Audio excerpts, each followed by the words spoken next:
Good afternoon, I'm Raine Musñgi. This is Newsfeed. The Philippine Stock Exchange begins the new trading week and month on a lackluster note. The main index losing 6 points, slipping to 71.36. Value turnover down to 4.6 billion pesos, with decliners outnumbering advancers 107 to 76.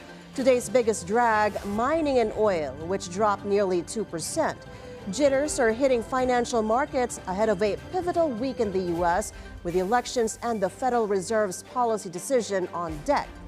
Meanwhile, among today's most traded stocks are BDO, Ayala Land, and ICTSI. Philippine factory activity falls in October. Based on the latest survey of S&P Global, the country's manufacturing purchasing managers index went down to 52.9 in October from September's 27-month high of 53.7. But it still signals expansion. It's also the second highest reading since January 2023. The report said expansion in new orders remained robust, but firms dealt with supply-side challenges, including shortages and rising costs of materials due to the peso's depreciation against the U.S. dollar. On the bright side, job creation hit an 88-month high in October. Analysts believe the growth of the Philippine economy likely slowed in the third quarter. A Business World poll found the country's gross domestic product for the period is expected to have expanded 5.7%. This, as elevated inflation may have tempered household spending. This would mark a slowdown from the 6.3% expansion in Q2 and the 6% growth in the third quarter of 2023. This would also bring the year-to-date growth to 5.9%, just below the 6 to 7% target for the year. Overseas, TGI Fridays officially files for bankruptcy as the American casual dining chain struggles with mounting debt and a steep drop in customer traffic. According to the filing, the company owes more than $100 million to creditors. They are now in talks with creditors to restructure its debt and potentially close underperforming locations.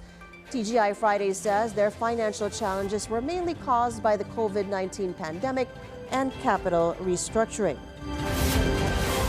Indonesia takes on another tech giant after blocking the sales of Apple's iPhone 16.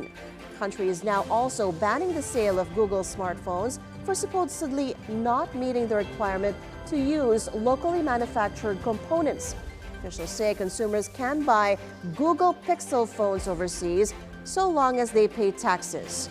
This new policy comes just a week after iPhone 16 sales were blocked for the same reason.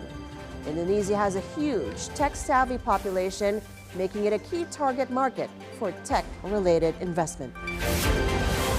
October was a rocky month for the Philippines' ultra-rich. Its profit-taking hit the Philippine Stock Exchange. The PSEi index dropped 1.78% month-on-month to close at 71.42.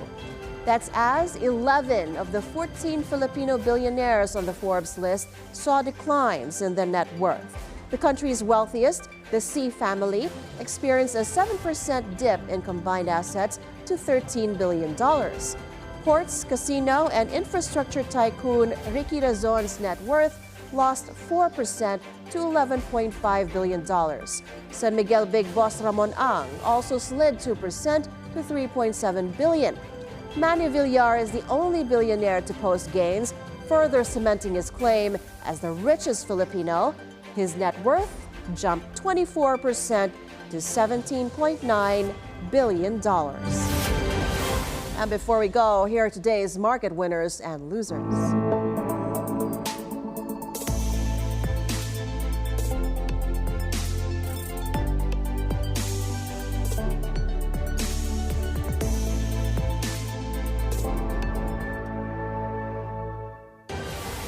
And those are the news this hour. I'm Raine Musñgi. Stay tuned to BNC on Free TV Channel 31, Channel 24 in Cignal, and on our website, bnc.ph. Thank you so much for watching.